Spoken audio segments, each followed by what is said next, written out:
الحمد لله يستعينه واستغفره ونعوذ بالله من شرور أنفسنا من يهده الله فلا مضل له ومن يضلله فلا هادي له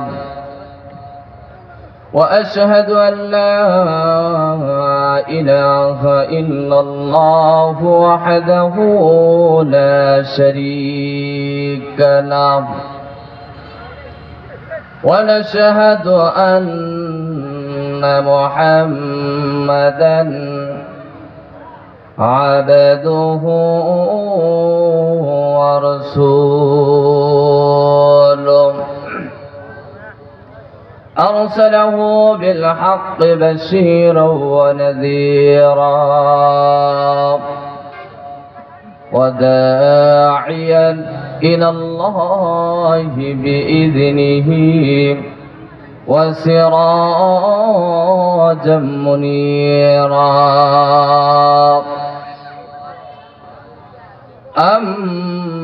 أما بعد فأعوذ بالله من الشيطان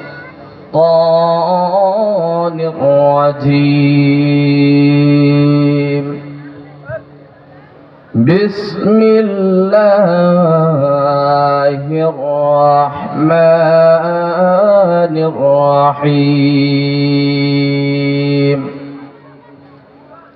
أولئك الذين اشتروا الضلالة بالهدى فما ربحت تجارتهم وما كانوا مهتدين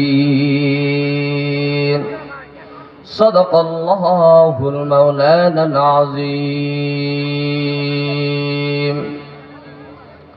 وقال تعالى في شان حبيبه إن الله ملائكته يصلون على النبي يا أيها الذين آمنوا صلوا عليه وسلموا تسليما সকলে একটু মহব্বতের সাথে পড়ি বালাগাল উলা বিকামালিহি كشف الدجى بجماله حسنت جميع خصاله صلوا عليه وآله لا إله إلا الله সকলে একটু মহব্বতের সাথে জিকির করি লা ইলাহা ইল্লাল্লাহ জোরে লা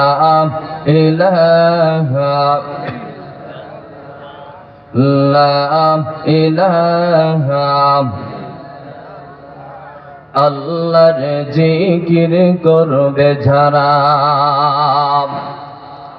আল্লাহর জিকির করবে যারা আল্লাহর প্রিয় বান্দা তারা আল্লাহর প্রিয় বান্দা যারা জান্নাতে প্রবেশ করবে তারা লা ইলাহা জোরে লা ইলাহা মুমিনেরা করে উকবা মিশাওয়াত মুমিনেরা করে উকবা মিশাওয়াত জাহেলেরা कर दुनिया में शवाद जाहिलेरा कर दुनिया में शवाद ला इलाहा ला इलाहा لا إله ইল্লাল্লাহু মুহাম্মাদুর রাসূলুল্লাহ। সকলে একটু মহব্বতের সাথে পড়ি সাল্লাল্লাহু আলাইহি ওয়াসাল্লাম। জামিয়া আরাবিয়া হাক্কানিয়া মহিলা মাদ্রাসা দাওরা হাদিস ইসলামী মহাসম্মেলন, আজকের ইসলামী মহাসম্মেলনে সভাপতি হিসেবে উপস্থিত আছেন আলহাজ মাওলানা আমজাদ হোসেন সাহেব দাওয়াত বরকাতুহুম, এবং মঞ্চে উপস্থিত আছেন মুআজ্জাজ মুকাররম হযরত উলামায়ে কেরাম, এবং আমার সম্মুখে উপস্থিত আছেন মুরব্বিয়ানে আজম, যুবক ভাইয়েরা, এবং মাইকের আওয়াজ যত দূর যাচ্ছে পর্দার আড়ালে মা ও বোনেরা সবাইকে আন্তরিক মোবারকবাদ জানিয়ে সর্বপ্রথম মহান রব্বুল আলামিনের দরবারে শুকরিয়া জ্ঞাপন করছি যে মহান রব্বুল আলামিন আমাদেরকে দিন একটি মজলিস, যেখানে কোরআন থেকে আলোচনা করা হবে, যেখানে হাদিস থেকে আলোচনা করা হবে, এমনই একটি মজলিসে আসার জন্য, বসার জন্য সুযোগ করে দিয়েছেন। এই জন্য আমরা শুকরিয়া জ্ঞাপন করি, সকলে বলি আলহামদুলিল্লাহ। আচ্ছা বলেন তো, আপনারা এই মাহফিলে আসতে পেরে খুশি না বেজার? সবাই আওয়াজ দিয়ে বলেন খুশি না বেজার? মানুষ অল্প হলো, কিন্তু আওয়াজ হতে হবে। যদি আওয়াজ না দেন আলোচকরা কথা বলতে পারবে না। এই কারণে যেখানে সুবহানাল্লাহ, আলহামদুলিল্লাহ, আল্লাহু আকবার বলা দরকার, আমরা ইনশাআল্লাহ উচ্চ সুরে আওয়াজে বলতে রাজি আছি ইনশাআল্লাহ। সবাই আওয়াজ দিয়ে বলেন ইনশাআল্লাহ। নবীর শানে দরুদ পড়ি, যিনি হলেন সাইয়্যিদুল মুরসালিন, খাতামুন নবিয়্যিন, ইমামুল মুরসালিন। সেই নবীর শানে দরুদ পড়ি, সকলে বলি সাল্লাল্লাহু আলাইহি ওয়াসাল্লাম। আলহামদুলিল্লাহ, আজকের মাহফিলের আলোচক বেশি, আলহামদুলিল্লাহ। এই জন্য আরো ডবল খুশি হওয়া দরকার, কারণ অনেক উলামায়ে কেরামদের চেহারা আমরা দেখব। কতক্ষণ ঠিক কিনা? সময় অল্প, আপনাদের সম্মুখে কালামুল্লাহর অসংখ্য আয়াতে কারিমা থেকে একটি আয়াত তেলাওয়াত করেছি। এই আয়াতের মধ্যে আল্লাহ তাআলা দুইটা কথা বলেছেন, দুইটা রাস্তার কথা বলেছেন। অর্থাৎ এক শ্রেণীর মানুষ আছে যারা হেদায়েতের রাস্তা ছেড়ে দিয়ে গুমরাহির রাস্তা গ্রহণ করে নিয়েছে। জুড়ে আওয়াজ দিয়ে বলা যাবেনি নাউযুবিল্লাহ। জিজ্ঞাসা করতে পারেন, হুজুর গুমরাহির রাস্তা কোনটা, হেদায়েতের রাস্তা কোনটা? যেই রাস্তায় চললে রবের পরিচয় পাওয়া যায়, যেই রাস্তায় চললে আল্লাহ তাআলার পরিচয় পাওয়া যায়, জান্নাতের রাস্তা, কোরআন হাদিসের রাস্তা, আলেম উলামাদের রাস্তা, এই রাস্তাটা হলো হেদায়েতের রাস্তা। আরেকটা হলো খারাপ রাস্তা, সেইটা হলো মিথ্যা, জেনা, ব্যভিচার, সুদ, ঘুষ, চুরি, ডাকাতি, রাহাজানি, জাহান্নামের রাস্তা। এটা হচ্ছে গুমরাহি রাস্তা। সুতরাং এই ভালো রাস্তা ছেড়ে দিয়ে মানুষ গুমরাহি রাস্তাটা ধরে নিয়েছে। কথাক্ষণ ঠিক কিনা? মিথ্যা বললাম? আর নিবেই না কেন? শুরু থেকে আমাদের ভুল। একটা বাচ্চা যখন মায়ের গর্ভে আসে, আসার পরে আমাদের প্রাথমিক পর্যায়ে আমাদের নিয়ত ভুল থাকে, কই সিজারের মাধ্যমে সন্তানটা হবে, কন্যা নাউজুবিল্লাহ। তারপরে সন্তানটা দুনিয়ার জমিনে আসে, আসার পরে তাকে আমরা ইসলামিক একটা নাম রেখে না দিয়ে তাকে দুনিয়ার নায়ক, নায়িকা, খেলোয়াড়, ভাইরাল যে সমস্ত ব্যক্তিরা আছে তাদের নামে নামকরণ করি। কথাক্ষণ ঠিক কিনা? কিছুদিন যায়, তারপরে আমরা ইসলামিক কোন পোশাকের সাথে তাকে পরিচয় না করিয়ে দিয়ে দুনিয়াবি পোশাক, শার্ট, প্যান্ট, এইগুলোর সাথে পরিচয় করিয়ে দেই। প্রাথমিক শিক্ষাটা কোরআনের শিক্ষা না দিয়ে জাগতিক শিক্ষায় আমরা ব্যস্ত আছি। কথাক্ষণ ঠিক কিনা? আপনি আপনার সন্তানকে জাগতিক শিক্ষায় শিক্ষিত করেন, ডাক্তার বানান, ইঞ্জিনিয়ার বানান, পুলিশ বানান, আরো যা মন চা বানান, অসুবিধা নাই, কিন্তু প্রাথমিক শিক্ষাটা কোরআনের শিক্ষা দেওয়া দরকার। কথা কোন ঠিক কিনা? সন্তানকে আমরা কোরআনের শিক্ষা দেয় না, সন্তান ধীরে ধীরে ধীরে ধীরে বড় হতে থাকে। 10, 20, 30, 40, 50, 60 বছর হয়ে যায়। হওয়ার পরে যদি জিজ্ঞাসা করা হয়, ভাই আপনি একটু বলেন তো দোয়ায়ে কুনুতটা কোথায় পড়তে হয়?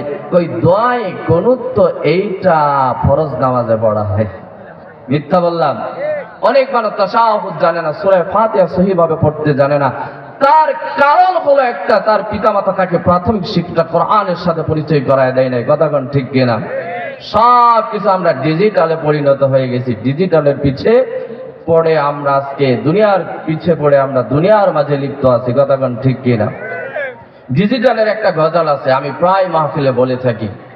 গ্রামের জনগণ ধনী দরিদ্র জন, গ্রামের জনগণ ধনী দরিদ্র জন, উঁচু নিচু ভেদ বলে সব শান্তিতে ছিলাম।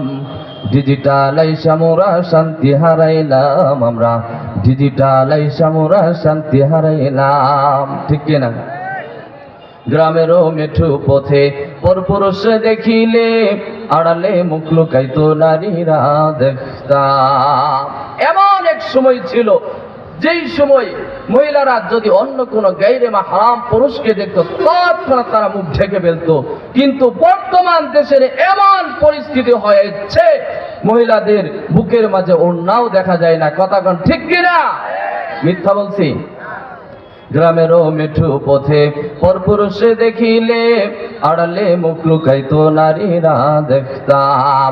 এখন বদ্ধ করে থাকবে না, স্বামীর কথা মানবে না, বলে বদ্ধ করে থাকবো না, স্বামীর কথা মানবো না। মানে না নারী সমাজ, মানে না নারী সমাজ, পর্দার বিধান। ডিজিটাল আইসা মোরা শান্তি হারাইলাম, আমরা ডিজিটাল আইসা মোরা শান্তি হারাইলাম। জোরে কোন ঠিক কিনা? ছোট শিশু জন্ম নিলে দিত আযান কানে, প্রথম শিক্ষা আলিফ বাতা আল্লাহ শিখাইতাম। এখন এসব দেখি না, ইংলিশ তারা বুঝি না, এখন এসব দেখি না, ইংলিশ তারা বুঝি না। তাই তো বাড়ছে দেশে, তাই তো বাড়ছে দেশে নাস্তিকের খানদান। ডিজিটাল আইসা মোরা শান্তি হারাইলাম, আমরা ডিজিটাল আইসা মোরা শান্তি হারাইলাম। জোরে কোন ঠিক কিনা? সুতরাং ডিজিটালের পিছনে পড়া যাবে না। নবীর আদর্শ কি বলে সেগুলোকে আমাদের ফলো করতে হবে। কথা কোন ঠিক কিনা? এইভাবে মানুষ বড় হতে থাকে। কিভাবে হেদায়েত পাবে? এই যে আপনাদের এলাকায় একটা দিন, একটা মজলিস, আল্লাহ যদি এর ওসিলায় হেদায়েত দেয় তাইলেই সম্ভব। কথা কোন ঠিক কিনা? আমেরিকার একজন বিশাল বড় একজন ডাক্তার ছিল, তার নাম ছিল নৈজ সিং। ইসলাম ধর্ম সে গ্রহণ করে নাই। সে ওপেন হার্ট সার্জারির একজন ডাক্তার ছিল। একজন রোগীকে অপারেশন করবেন, অপারেশন থিয়েটারে রাখলেন, রাখার সাথে সাথে তার বুকটা ফার করলেন, ফার করার সাথে সাথে তার হৃৎপিণ্ডের ভিতরে একটা আরবি শব্দ লেখা দেখতে পেলেন। জোরে আওয়াজ দিয়ে বলা যাবে নি সুবহানাল্লাহ? ডাক্তার আশ্চর্য হয়ে যায়, আরবি তো জানে না, ইংরেজি জানে, বাংলা জানে। এবার কপাল ভালো, তার একজন অ্যাসিস্ট্যান্ট ছিল মুসলমান, তার নাম ছিল আব্দুল্লাহ। জোরে আওয়াজ দিয়ে বলা যাবে নি সুবহানাল্লাহ? আব্দুল্লাহ ডাকলেন, আব্দুল্লাহ আসো। লোকটাকে তো ইতিপূর্বে অপারেশন করা হয় নাই। লম্বা ঘটনা, সংক্ষিপ্ত করে বলছি, সময় অল্প। এই লোকটা হৃৎপিণ্ডের ভিতরে কি যেন একটু আরবি লেখা দেখতে পাচ্ছে। আব্দুল্লাহ বুঝতেছি না তো। আব্দুল্লাহ দেখে আলিফ লাম লাম হা, বাড়িতে গিয়ে কোরআন শরীফটা আয়না ডাক দিয়ে বললেন, স্যার এই যে আমাদের একটা কিতাব আছে, যেই কিতাবের নাম হলো কোরআন, এই কিতাবের মধ্যে দেখেন আলিফ লাম লাম হা। এই লোকটার হৃৎপিণ্ডের ভিতরেও দেখেন আলিফ লাম লাম হা। সুতরাং এটা অন্য কিছু লেখা না, আমার আল্লাহর নামটাই লেখা। জুড়ে কন্যা সুবহানাল্লাহ। ডাক্তার আশ্চর্য হয়ে যায়, ইতিপূর্বে অপারেশন হয় নাই, কে লিখলো? হৃৎপিণ্ডের ভিতরে আরবি শব্দ। আচ্ছা ঠিক আছে আব্দুল্লাহ, অপারেশন শেষ করে তোমার সাথে দেখা করব। অপারেশন শেষ, আব্দুল্লাহর কামরায় গিয়ে বসলেন। আব্দুল্লাহকে ডাক দিয়ে আব্দুল্লাহ বুঝতেছি না কারণটা কি? ওই বোঝার কিচ্ছু নাই, এইটা উনি রেখে দিয়েছেন যিনি আপনাকে আমাকে তাম পৃথিবীকে সৃষ্টি করেছেন। ওই আল্লাহ এই লোকটার হৃৎপিণ্ডের ভিতরে আরবি শব্দ আল্লাহর নামটা লিখে দিয়েছেন। জুড়ে কন্যা সুবহানাল্লাহ। আব্দুল্লাহর কথা শুনে ডাক্তার চুপ থাকলেন। চুপ থাকার পরে ডাকতে দিয়ে আব্দুল্লাহ, দেরি করবো না, আমাকে কালেমা পড়াও, আমি মুসলমান হয়ে যাব। জোরে জোরে আওয়াজ দিয়ে কন্যা সুবহানাল্লাহ। মুসলমান ভাইরা আমার গভীর মনোযোগ দিবেন। এইবার ডাক্তার কালেমা পড়ে মুসলমান হয়ে গেলেন। আব্দুল্লাহকে ডাক দিয়ে বলেন, আব্দুল্লাহ রে, আমাকে কালেমা পড়ে মুসলমান বানায় দিলা, কিন্তু মুসলমান তো হইলাম। আব্দুল্লাহ রে, মুসলমান হওয়ার পরে সর্বপ্রথম কাজটাকে আমাকে জানায় দাও। এইবার আব্দুল্লাহ ডেকে ডেকে বলেন, স্যার, যদি কোনো ব্যক্তি ঈমানদার হয় তার জন্য সর্বপ্রথম কাজ হলো 5 ওয়াক্ত নামাজ আদায় করা। জোরে জোরে আওয়াজ দিয়ে কন্যা সুবহানাল্লাহ। কয় ওয়াক্ত নামাজ আপনারা পড়েন? কয় ওয়াক্ত? হুজুর আপনি এটি করেন না, আমরা তো শুক্রবারও পড়তে পারি না, মাঝে মাঝে যাই। কথা কোন ঠিক কিনা? আবার এক শ্রেণী লোক আছে কই আমরা তো নামাজ লাগে না, আমরা তো বাবার ধর্ম গ্রহণ করেছি, আমরা তো বাবার লোক, আমরা জাহেরি নামাজ পড়ি না, আমরা বাতিনি নামাজ পড়ি। জুড়ে কন্যা নাউজুবিল্লাহ। মাঝে মাঝে গানও কয়। কথা কোন ঠিক কিনা? কিরমান কাতিবিল রোজ হাশরের দিন, কিরমান কাতিবিল রোজ হাশরের দিন, আল্লাহর কাছে যদি করে অভিযোগ, বলবো বলবো হই আমি খাজা বাবার লোক, বলবো বলবো হই আমি ল্যাংটা বাবার লোক। আছে না নাই? এ মুসলমান বন্ধু, হিসাব মিলা দেখেন সমস্ত নবীরা পর্যন্ত ইয়া নাফসি নাফসি বলে চিৎকার করতে থাকবে। মুসলমান ভাইরা, সমস্ত নবীরা যদি ইয়া নাফসি নাফসি বলে চিৎকার করতে থাকে, বলেন তো সেই দিন সেই বাবার কোনো খোঁজ থাকবে নি? থাকবে? আওয়াজ দিয়ে কন্যাকে থাকবে? কথা বুঝেন না? কথা বুঝতে কি অসুবিধা হচ্ছে? মুসলমান ভাইরা আমার, এইবার আব্দুল্লাহ ডাক দিয়ে বলেন, স্যার, যদি কোনো ব্যক্তি ইমানদার হয়ে মুসলমান হয়ে যায় তার জন্য সর্বপ্রথম কাজ হলো 5 ওয়াক্ত নামাজ আদায় করা। ডাক্তার ডেকে ডেকে বলেন, এ আব্দুল্লাহ রে, আমি তো নামাজের নিয়ম কানুন জানি না, আমাকে একটু নামাজের নিয়ম কানুন জানায় দাও না। আব্দুল্লাহ কই, স্যার, যদি কোনো ব্যক্তি নামাজ পড়তে যায় তার জন্য প্রথম শর্ত হলো পবিত্র হতে হবে। ডাক্তার পবিত্র হয়ে গেলেন। এবার আব্দুল্লাহ ইমামতির মুসল্লাতে দাঁড়িয়ে গেলেন। ডাক্তার পিছনে দাঁড়িয়ে গেলেন। 2 রাকাত নামাজ কমপ্লিট করলেন। আরে মুসলমান বন্ধু, আব্দুল্লাহ নামাজ শেষ করলেন। নামাজ শেষ করার পরে ডেকে ডেকে বলেন, আব্দুল্লাহ রে, রে আব্দুল্লাহ, মাঝে মাঝে আমি তোমার রুমের সামান দিয়ে যাইতাম, কখনো দেখতাম দাঁড়ায় আছো, আবার কখনো দেখতাম বসে আছো, আবার কখনো দেখতাম 2টা হাত বাড়ায় কার কাছে কি যেন চাইতাম। রে আব্দুল্লাহ, কার কাছে কি যেন চাইতারে আব্দুল্লাহ? আব্দুল্লাহ ডেকে ডেকে বলেন, স্যার গো, যা কিছু চাওয়ার একমাত্র আমরা আল্লাহর কাছে চাইতাম। জোরে কন্যা সুবহানাল্লাহ। হয় নাই, হয় নাই। মুমিনের কণ্ঠে আওয়াজ দিয়ে বলেন না সুবহানাল্লাহ। আল্লাহর কাছে চাইতো, আমরা চাই কার কাছে? বাবার কাছে। কথা কোন ঠিক কিনা? মুসলমান ভাইরা আমার, ডাক্তারে ডেকে ডেকে বলে, এরে আব্দুল্লাহ,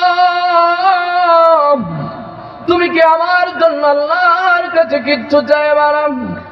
আব্দুল্লাহ 2টা হাত বাড়াইলেন। মুনাজাত শুরু করলেন, মুনাজাত শুরু করলেন। ডাক্তার পিছন থেকে আমিন আমিন বলে, আমিন আমিন বলে আর চোখের পানি ছেড়ে ছেড়ে কান্না করে। আরে বন্ধু, আব্দুল্লাহ মুনাজাত শেষ করলেন, ডাক দিয়ে কই, স্যার গো, আপনি তো মাত্র ইমানদার হয়ে গেলেন, মাত্র কালেমা পড়ে মুসলমান হয়ে গেলেন, আপনি তো নামাজের মজা বুঝেন না, আপনি ইসলামের মজা বুঝেন না, আপনি কালেমার মজা বুঝেন না। ও স্যার, আপনি কেন কান্না করলেন, চোখের পানি ফালাইলেন? এইবার স্যার ডাক দিয়ে কয়, এরে আব্দুল্লাহ রে, তুমি যখন দুইটা হাত বাড়াইয়া মুনাজাত করতেছিলা, আমি যখন তোমার পিছনে বসে বসে বসে বসে আমিন বলতেছি, এরে আব্দুল্লাহ, আমি কাঁদি না রে আব্দুল্লাহ, আমি কাঁদি না, কে যেন আমারে কাঁদায়া দেয়, জোরে জোরে কন্যা সুবহানাল্লাহ। এরে আব্দুল্লাহ, আর এই কান্নার ভিতরে এত মজা, এত মজা, এই মজা যদি আরো আগে পাইতাম, আল্লাহর কসম, আরো পূর্বে ইসলাম ধর্ম গ্রহণ করে আমি মুসলমান হয়ে যাইতাম। জোরে জোরে কন্যা সুবহানাল্লাহ। মুসলমান ভাইরা আমার, এইবার ডাক্তার মাত্র ইসলাম ধর্ম গ্রহণ করলেন, এত কান্না, চোখের পানি ছেড়ে ছেড়ে কান্না করেন। আর আমরা তো মুসলমানের ঘরে জন্ম নিয়েছি বাবারা আমার, আমরা নামাজের মজা বুঝি না, আমরা কালেমার মজা বুঝি না, আমরা ইসলামের মজা বুঝি না। মুসলমান ভাইয়ারা আমার, সাহাবায়ে কেরামরা কেমন কেঁদেছেন। হযরতে ওমর রাদিয়াল্লাহু তাআলা আনহু, যিনাকে বলা হয় আমিরুল মুমিনিন, আমিরুল মুমিনিন, এরে মুসলমান বন্ধু, হযরত ওমর এত পরিমাণ কান্না করছেন, কান্না করতে করতে করতে করতে চোখের ভিতরে দিয়ে পানি পড়তে পড়তে গাল দিয়ে কালো দাগ পড়ে গেছে। সাহাবায়ে কেরামরা ডাক দিয়ে গয়, আমিরুল মুমিনিন, আপনি এত কান্না করেন কেন, এত কান্না করেন কেন? আল্লাহ তো আপনাকে জান্নাতের সুসংবাদ জানায় দিছে। এইবার আমিরুল মুমিনিন ডাক দিয়ে বলেন, রে নবীজি, সাহাবীরা, আল্লাহ আমাকে জান্নাতের সুসংবাদ জানায় দিয়েছে। আমাকে যখন আল্লাহর আদালতে দাঁড় করানো হবে, আল্লাহর কাঠ গড়াই দাঁড় করানো হবে, আল্লাহ আমাকে জিজ্ঞাসা করবেন, ওমর রে, তোকে তো আমি হায়াত দিয়েছিলাম, জীবন দিয়েছিলাম, তুমি কি করছো? আমি আল্লাহকে বলবো, ওগো আল্লাহ, দুনিয়ার জমিন থেকে আপনার কাছে আমি কিচ্ছু নিয়ে আসতে পারি না, কিন্তু আপনাকে ভয় করে, আপনার জাহান্নামকে ভয় করে এত পরিমাণ কান্না করছি, চোখ দিয়ে পানি ঝরতে ঝরতে গালের মধ্যে দাগ পড়ে গেছে।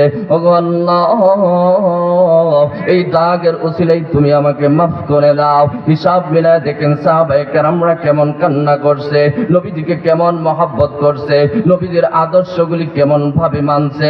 এরে মুসলমান বন্ধু, আল্লাহর পয়গম্বর যখন মেরাজে যায়, মেরাজ শেষে জিব্রাইলকে ডেকে ডেকে বলেন, আরে জিব্রাইল, আমার যে এত বড় একটা মেরাজ হলো, আমার কথাটা কে বিশ্বাস করবে? কেউ তো বিশ্বাস করবে না।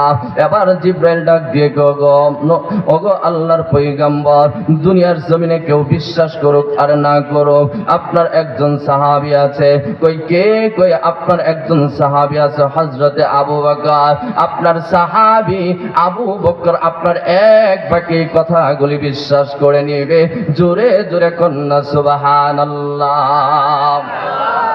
আল্লাহর পয়গম্বর মক্কার চৌকাঠে বসে মানুষদেরকে বলতে থাকলেন, আমার মেরাজ হয়েছে বাইতুল্লাহ থেকে বাইতুল মুকাদ্দাস, প্রথম আসমান, দ্বিতীয় আসমান, তৃতীয় আসমান। কেউ নবীজিকে পাগল বলে, কেউ হাতের তালি দেয়, আবার কেউ ঠাট্টা করে বিদ্রুপ করে, কিন্তু আবু বকর এক বাক্যে বলে দেয়, সাদাকাত ইয়া রাসূলুল্লাহ, ইয়া হাবিবাল্লাহ, ওগো আল্লাহর পয়গম্বর, কেউ বিশ্বাস করুক আর না করুক, আমি আপনার কথাগুলি এক বাক্যে বিশ্বাস করে নিলাম। জোরে জোরে কন্যা সুবহানাল্লাহ। এইবার আল্লাহর পয়গম্বর ডাক দিয়ে বলেন, এরে আবু বকর, আমি উম্মে হানির ঘরে শুয়েছিলাম, এমত অবস্থায় ফেরেশতারা আইসা আমাকে উঠাইয়া নিয়ে মক্কার শহরে শুয়াইয়া দিলেন। এই মুসলমান ভাইরা, আবু বকর কিন্তু কই নাই ফেরেশতারা কেমনে আসলেন। আবু বকর এক বাক্যে বলে দিলেন, সাদাকাত ইয়া রাসূলুল্লাহ, ইয়া হাবিবাল্লাহ। মুসলমান ভাইরা আমার, আল্লাহর পয়গম্বর ডাক দিয়ে বলেন, এরে আবু বকর, আল্লাহ আমাকে বাইতুল্লাহ থেকে বাইতুল মুকাদ্দাসে নিয়ে গেলেন। শুধু তাই নয়, মক্কার শহরের ভিতরে আমাকে শোয়াইয়া আমার বুকটাকে ফার করানো হলো, আমার কলবটাকে বের করানো হলো, তারপরে ঈমান এবং হিকমত দিয়ে আমার সিনাটাকে পরিপূর্ণ করে দেওয়া হলো। তারপরে বাইতুল মুকাদ্দাসে নিয়ে গেলেন, গিয়ে দেখি অসংখ্য নবীরা, লক্ষ নবীরা দাঁড়িয়ে আছে। আল্লাহর পয়গম্বর বলেন, আমি মনে করেছিলাম এইখানে লক্ষ পয়গম্বরদের ইমামতি হযরতে জিবরাইল করবেন, কিন্তু না না, জিবরাইল আমাকে ডেকে ডেকে বললেন, ওগো আল্লাহর পয়গম্বর, আজকের ইমাম আর কেউ না, আজকের ইমাম হলেন আপনি পয়গম্বর। জোরে জোরে আওয়াজ দিয়ে কন্যা সুবহানাল্লাহ। মুসলমান ভাইয়েরা আমার, আল্লাহর পয়গম্বর ডাক দিয়ে বলেন, তারপর আমাকে প্রথম আসমান সায়ের করানো হলো। আবু বকর ডাক দিয়ে কয়, সাদাকাত ইয়া রাসূলুল্লাহ। দ্বিতীয় আসমান সায়ের করানো হলো, সাদাকাত ইয়া রাসূলুল্লাহ। তৃতীয় আসমান, চতুর্থ আসমান, পঞ্চম আসমান, ষষ্ঠ আসমান, সপ্তম আসমান আমাকে ভ্রমণ করানো হলো। আবু বকর কয়, সাদাকাত ইয়া রাসূলুল্লাহ। এরে আবু বকর, শুধু তাই নয়, লৌহ পাড়ি দিলাম, কলম দেখলাম, জান্নাত ছায়ের করলাম। শুধু তাই নইলে তোর জান্নাতটা আমি দেখা আসলাম। জোরে জোরে কন্যা সুবহানাল্লাহ। আবু বকর ডাক দিয়ে কয়, সাদাকাত ইয়া রাসূলুল্লাহ। এইবার নবী ডাক দিয়ে কয়, এই আবু বকর, আসলেই তুমি সিদ্দিক, তুমি আজ থেকে হয়ে গেলা সিদ্দিক। জোরে কন্যা সুবহানাল্লাহ। আল্লাহর পয়গম্বরকে ডাক দিয়ে বলেন, ওগো নবী, আমিও সাক্ষ্য দিলাম, আশহাদু আন্না নাবিয়াল হক। ওগো আল্লাহর পয়গম্বর, আমি আপনাকে সাক্ষ্য দিয়ে দিলাম, আপনিও হলেন একজন সত্য পয়গম্বর। জোরে জোরে কন্যা সুবহানাল্লাহ। মুসলমান ভাইয়েরা আমার, সাহাবায়ে কেরামরা কেমন ভাবে মানছেন, যেইটাই বলেছে নবীজির কথাগুলি তারা এক বাক্যে মেনেছে।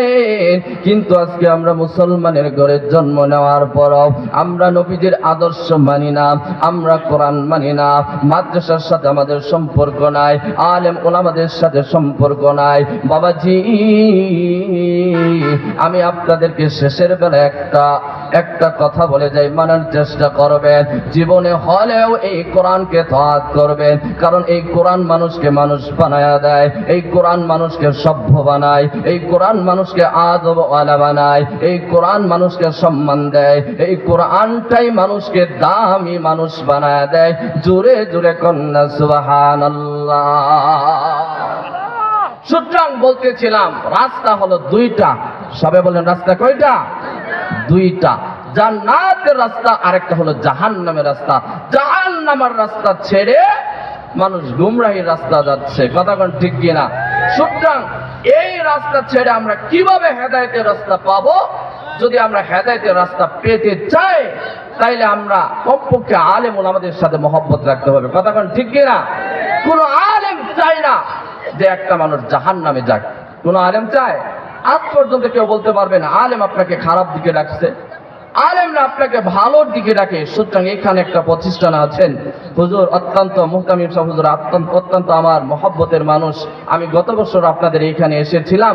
সুতরাং আপনাদের কাছে রিকোয়েস্ট করে যাব, হুজুর অত্যন্ত পরিশ্রম করেন, অত্যন্ত তিনি মহব্বত করে এই মাদ্রাসাটাকে করেছেন। আপনারা সব দিক দিয়ে হুজুরকে সহযোগিতা করবেন এবং পাশে থাকবেন, যাতে এই মাদ্রাসাটা এলাকাবাসীর জন্য একটা নাজাতের জরিয়া হয়ে যায়। কোন সুবহানাল্লাহ। আল্লাহ আমাদের সবাইকে কথাগুলি বুঝার তৌফিক দান করুক, সকলে বলি আমিন। ওয়া আখিরু দাওয়ানা আলহামদুলিল্লাহি রাব্বিল আলামিন।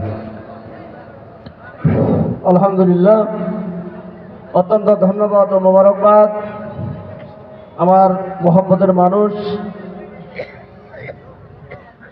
হযরত মাওলানা মোহাম্মদ সাকিব হাসান সোহাগ সাহেব অত্যন্ত জ্ঞানগর্ভ আলোচনা করতেছিলেন, কিন্তু সময়ের স্বল্পতার কারণে পর্যাপ্ত পরিমাণ সময় দিতে পারলাম না।